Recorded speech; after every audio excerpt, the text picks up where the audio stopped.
Saying you had feelings for me was all I ever wanted to hear. Because it's always been you.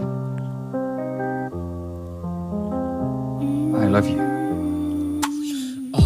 ខ្ញុំឈឺចាប់ណាស់កុំលេងសើចនៅពេលនេះប្រយ័ត្នខ្ញុំឆេវឆាវទ្រាំមិនបានមួយនាទីបំផ្លាញអារម្មណ៍ខ្ញុំឲ្យខ្ញុំយំនៅពេលនេះបេះដូងនាងសែនក្តៅឲ្យខ្ញុំទៅប៉ះហនមីនាងเป็นសំដែងលេងឆាកល្ខោនបងវូឲ្យខ្ញុំវងវែងគិតថាខ្ញុំក្មេងលេងល្បែងស្នេហាទុំដូចជាការកំសាន្តនាងបានប៉ុន្មាន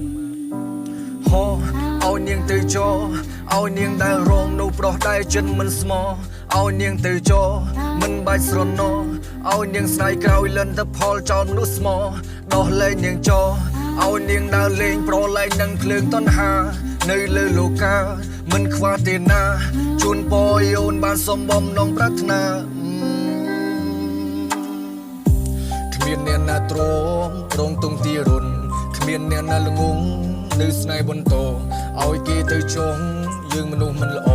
ថ្ងៃមួយស្ដាយក្រោយកុំមកបង្វល់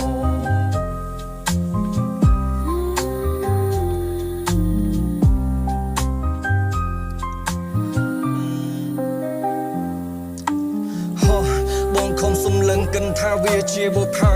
តាមពិនជាកុលាបមួយតងរោមដោយបន្លាខំស្រវាចាំធ្វើឲ្យបងឈឺអរ៉ាក្នុងនោះមានពឹសរបស់ស្រីចិនរិស្យាអូយឈឺអរ៉ាគួរធ្វើយ៉ាងណាដុំបៅមិនដែលឈឺអូនយកឈើតូចមកចាក់ស្នេហាដិតដាមធ្វើឲ្យមានស្នាមប្រឡាព្រោះតែស្នេហាធ្វើឲ្យខ្ញុំខ្វាំង